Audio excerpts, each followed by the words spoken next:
अस्सलाम वालेकुम स्टूडेंट्स। आज का हमारा टॉपिक है टार्क। बेसिकली टार्क हमारे पास फोर्स का टर्निंग इफ़ेक्ट है। जब हम बॉडी पे फोर्स को अप्लाई करते हैं तो फोर्स की वजह से जो बॉडी के अंदर टर्निंग इफ़ेक्ट पैदा होता है उसको हम टार्क कहते हैं। अकॉर्डिंग टू डेफिनेशन देख लें, The turning effect of force produced in a body about an axis of rotation is called torque. Basically, जब हम फोर्स को अप्लाई करेंगे किसी बॉडी पे तो उस अप्लाइड फोर्स की वजह से वो बॉडी अपने एक्सिस ऑफ रोटेशन पे अगर रोटेट कर ले तो इस सूरत में हम कहेंगे कि इस बॉडी में टॉर्क प्रोड्यूस हुआ है। जस्ट लाइक दिस वन कि अगर हम एक रेंच लें, अब इस रेंच को देखें कि ये नट लगा हुआ है। अब इस नट पे साथ हमने रेंच को अटैच कर दिया है और यहाँ से अप्लाइड फोर्स करते हैं अपवर्ड। तो इस तरह से देखें कि यहाँ से यहाँ तक अप्लाइड फोर्स तक, यहाँ से यहाँ तक फासला, ये फासला हमारे पास पोजीशन वेक्टर कहलाएगा। अब इस पे अगर हम यूँ फोर्स लगा रहे हैं अपवर्ड तो इस सूरत में रोटेशन प्रोड्यूस होगी। तो इस सूरत में नेक्स्ट डेफिनेशन आपके पास क्या बन सकती है?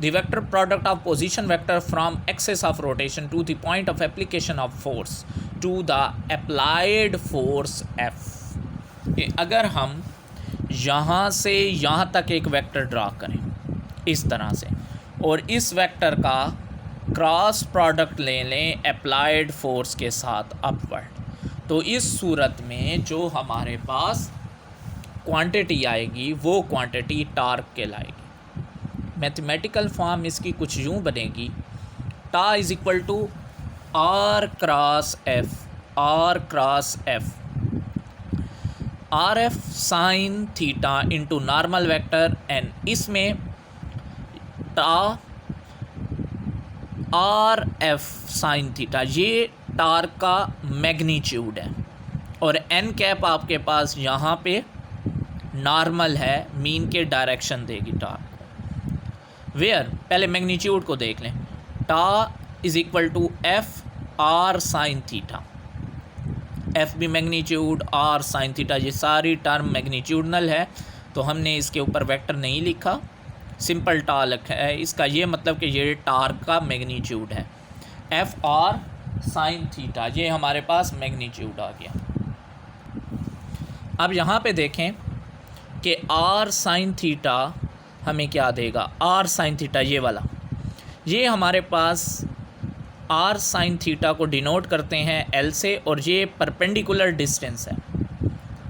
आर साइन थीटा ये डिस्टेंस आ गया परपेंडिकुलर, ये परपेंडिकुलर डिस्टेंस हमारे पास मोमेंट आर्म कहलाता है और एफ़ जो है वो फोर्स का मैग्नीट्यूड है। तो इस सूरत में इक्वेशन आपके पास बनेगी tau is equal to L F, R sine theta की जगह एल मोमेंट आर्म और एफ। ये बच्चों आपने 9th में पढ़ी थी इक्वेशन। तो 9th में आपने जो टार्क है उसका मैग्नीट्यूड लिया था, मतलब ये कि टार्क को मैग्नीट्यूडनल फॉर्म में लिया था, जहाँ पे हमने वेक्टर फॉर्म में उसको स्टडी कर दी। अब मैग्नीट्यूड के बाद जो टार्क की डिपेंडेंस है वो किन फैक्टर्स पे है? तो torque depends upon following factors. कौन से फैक्टर्स पे? पहली चीज़ F. What is F? Magnitude of force. तो मैग्नीट्यूड ऑफ अप्लाइड फोर्स मतलब कि टार्क किस पे डिपेंड कर रहा है। नेक्स्ट किस पे डिपेंड कर रहा है? स्मॉल एल पे। What is L? Small L perpendicular distance from axis of rotation to the point of applied force called moment arm. ये देखें, यहाँ से ये एक्सेस ऑफ रोटेशन है, यहाँ से हमने डिस्टेंस कैलकुलेट करना है। ये परपेंडिकुलर डिस्टेंस कैसे आता है? फोर्स यूँ है जबकि डिस्टेंस इस तरह है, आपको यूँ नज़र आ रहा है। ये दोनों क्या है आपस में? परपेंडिकुलर, ये आपको नज़र आ रहे हैं। अब यहाँ से अप्लाइड फोर्स तक, यहाँ पे मैं अप्लाई फोर्स कर रहा हूँ, यहाँ से यहाँ तक ये परपेंडिकुलर डिस्टेंस, क्योंकि ये फोर्स के परपेंडिकुलर है, ये फासला हमारे पास मोमेंट आर्म कहलाता है, जिसको डिनोट हमने किसने किया? आपको ये नज़र आ रहा है स्मॉल एल। तो L is equal to R sine theta. अब नेक्स्ट पे देखें कि हमारे पास इसकी डायरेक्शन क्या होगी। नेक्स्ट फैक्टर को देखते हैं। अब बच्चों वेक्टर फॉर्म में देखें, tau is equal to R cross F direction of vector. ये जो एन कैप है ये रिप्रेजेंट करता है डायरेक्शन ऑफ टार्क को, which is normal to the plane containing R and F vector. It can be found by right hand rule. Magnitude को हमने torque के देखा, टार्क की डायरेक्शन कैसे होगी, तो इससे हमें ये बात पता चली जो एन कैप है वो रिप्रेजेंट करेगा डायरेक्शन ऑफ टार्क को, और जिस प्लेन में आर और एफ होंगे टार्क का मैग्नीट्यूड उसके नॉर्मल होगा, या और यानी कि टार्क की डायरेक्शन उसके नॉर्मल हो गई। इस बात का मतलब ये है कि आर और एफ अगर एक्स वाई प्लेन में हैं तो एक्स वाई का नॉर्मल हमारे पास जेड एक्सिस होगा, तो टार्क जेड एक्सिस में होगा। तो बच्चों अब नेक्स्ट टॉपिक में हम देखते हैं कि इसका यूनिट क्या है, तो शाबाश इसकी यूनिट की तरफ चलें।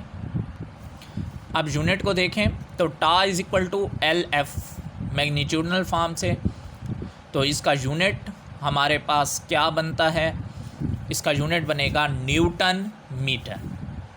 न्यूटन मीटर को अगर हम मज़ीद बेस यूनिट की तरफ लेके जाएं तो न्यूटन बराबर होगा किलोग्राम मीटर पर सेकंड स्क्वायर, और साथ मल्टीप्लाई हो रहा है मीटर, तो आपके पास न्यूटन मीटर इक्विवेलेंट हो जाएगा किलोग्राम मीटर स्क्वायर पर सेकंड स्क्वायर। तो इसकी डायमेंशन आपके पास क्या बनेगी, तो देखें डायमेंशन एनालिसिस में ज़रा ये पॉइंट देख लें बच्चों। अब बच्चों देखें कि हमने डायमेंशंस कैसे इससे निकाली। न्यूटन मीटर को बेस यूनिट में कन्वर्ट किया, किलोग्राम मीटर पर second square dot metre. Newton metre बराबर हो गया किलोग्राम मीटर स्क्वायर पर सेकंड स्क्वायर, किलोग्राम। अब डायमेंशंस में लिखेंगे तो आपको पता है स्क्वायर ब्रैकेट्स लगाएंगे दोनों जगहों पे। अब टार्क की डायमेंशन आ गई किलोग्राम। किलोग्राम किसका यूनिट है, मैस का, तो मैस के लिए capital M, metre length capital L, second time capital T. अब एक्सपोनेंट में पावर्स देखें, मीटर स्क्वायर तो L square, T inverse square आपके पास आ गया। क्यों, क्योंकि सेकंड -2 था। ये आपके पास डायमेंशन आ गई। तो डायमेंशन निकालने का तरीका भी आपने देख लिया। अब नेक्स्ट पॉइंट पे देखें। अब बच्चों एग्जांपल्स देख लेते हैं। Tightening of nut with spanner, the on end of motion of seesaw to the ground. जब सीसा मूव करता है ग्राउंड से ऊपर नीचे, तो इस सूरत में जो सीसा की मोशन होती है वो भी टार्क की टाइप है, या टार्क ही उसके अंदर प्रोड्यूस होता है। अगर हम स्पैनर की मदद से कोई नट टाइट करते हैं तो उसमें भी टार्क प्रोड्यूस होता है।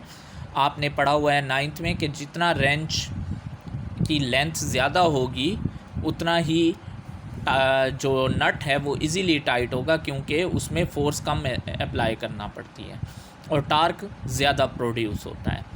नेक्स्ट टॉपिक पे देखें, टार्क इन ए रिजिड बॉडी।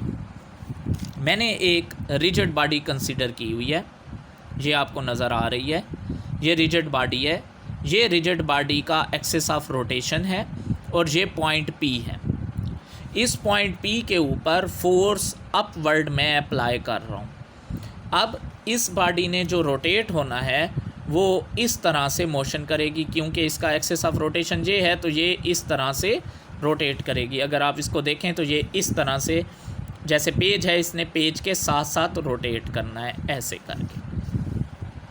इसी के लिए अब हम कंसिडरेशन करेंगे। We consider a rigid body as shown in figure, the force F acting on the body at point P। ये पॉइंट P है, यहाँ पे फोर्स F मैंने अप्लाई कर दी एंगल थीटा पे। Where R is the position vector at P with respect to pivot O। Pivot O से point P, OP position vector यहाँ पे ड्रा किया आर।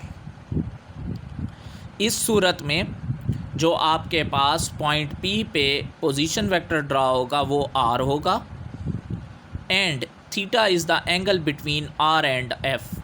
अगर इसी पोजीशन वेक्टर को मल्टीप्लाई करने की सूरत में ले जाएं तो टेल को टेल से ऐड करेंगे तो पोजीशन वेक्टर इमेजिनरी यहाँ पे है, इनके दरमियान में एंगल कितना ड्रा होगा, थीटा। इस सूरत में अब हम देखते हैं कि अगर यूँ पोजीशन वेक्टर है और फोर्स यूँ है तो आपके पास जो पोजीशन वेक्टर है उसकी रोटेशन में कौन सा कंपोनेंट इवाल्व होगा। तो स्टूडेंट ज़रा पोजीशन में इसकी रोटेशन में देखें पोजीशन वेक्टर के। We resolve the position vector R into rectangular components. ये आपके पास हॉरिजॉन्टल कंपोनेंट है और ये इसका वर्टिकल कंपोनेंट है। ये दो कंपोनेंट्स में इसको रिजॉल्व किया हुआ है। ये आपको पोजीशन वेक्टर नज़र आ रहा है, ये हॉरिजॉन्टल बनेगा क्योंकि थीटा इधर ड्रा हो रहा है। तो थीटा जहाँ पे ड्रा होता है वो आपके पास हॉरिजॉन्टल बन जाता है और उसकी अपोजिट साइड आपके पास वर्टिकल कंपोनेंट हो जाती है। तो बाद स्टूडेंट सोच रहे होंगे कि ये हॉरिजॉन्टल होना चाहिए और ये वर्टिकल होना चाहिए, लेकिन हमने एंगल थीटा को देखना है। एंगल थीटा यहाँ पे ड्रा हो रहा है तो ये वाला कंपोनेंट आपके पास हॉरिजॉन्टल है और ये वाला कंपोनेंट वर्टिकल है। R sine theta is equal to component of position vector R perpendicular to F. R sine theta को देखें, इस तरह है और फोर्स इस तरह है, दोनों आपस में परपेंडिकुलर हैं। R cos theta is equal to component of R along F. R भी यूँ है, एफ भी इस तरह है, दोनों पैरेलल हैं। इस सूरत में आप देखें कि R cos theta along force F, दोनों सेम ही डायरेक्शन में। इस सूरत में टार्क प्रोड्यूस ही नहीं हो सकता क्योंकि फोर्स भी इस तरह है और पोजीशन वेक्टर भी इस तरह है, जबकि इसने रोटेट इस तरह से करना है। तो इसका ये मतलब कि हॉरिजॉन्टल कंपोनेंट इसके अंदर कोई भी रोटेशन पैदा नहीं कर सकता, तो फिर हॉरिजॉन्टल कंपोनेंट के साथ वर्टिकल कंपोनेंट रोटेशन पैदा करेगा। तो in this case torque is given as R sine theta F. इसका ये मतलब कि इस जगह पे जो आपके पास इफेक्टिव कंपोनेंट है वो इस डायरेक्शन में, क्योंकि इसने यूँ रोटेट करना है, देखें रोटेशन इस तरह चलेगी, तो इस डायरेक्शन में कौन सा पोजीशन वेक्टर है, वो आपके पास वर्टिकल कंपोनेंट है आर साइन थीटा। तो इस सूरत में हमारे पास इक्वेशन आएगी tau is equal to R sine theta F. Vector form में लिखें तो टा is equal to R F sine theta into normal vector and J rigid body का टार्क आ गया। वेक्टर फॉर्म में इसको अगर क्रॉस प्रोडक्ट फॉर्म में लिखें मज़ीद सिंप्लीफाई करके तो फिर क्या आंसर आएगा। मज़ीद सिंप्लीफाई वे में लिखा तो टा is equal to R cross F. ये अभी आप पहले भी पढ़ चुके हैं। डायरेक्शन ऑफ टार्क, टार्क की डायरेक्शन मालूम करने का वही तरीका है जैसे कि पहले हमने पढ़ा था, where N cap represent the direction of torque which is normal to the plane containing R and F. और इसको राइट हैंड रूल से हम मालूम करेंगे, आर से एफ की जानिब कर्ल करेंगे। अगर एंटी क्लॉकवाइज है तो टार्क आपके पास पॉजिटिव होगा। अब डायरेक्शन थंब की आपको नज़र आ रही है कि थंब की डायरेक्शन अपवर्ड है, जबकि आर इस तरह है और एफ इस तरह है, दोनों एक्स वाई प्लेन में मौजूद है। तो इस सूरत में एन जो है वो नॉर्मल वेक्टर है और वो इन दोनों के परपेंडिकुलर है, तो हमारे पास according to that condition torque की जो डायरेक्शन होगी वो अलोंग जेड एक्सिस होगी। Note, torque is a counter part of force for rotational motion. Torque बिल्कुल वैसे ही असर रखता है, काम करता है जैसे लीनियर मोशन में फोर्स का काम होता है। इसी तरह टार्क जो है वो रोटेशनल मोशन प्रोड्यूस करती है।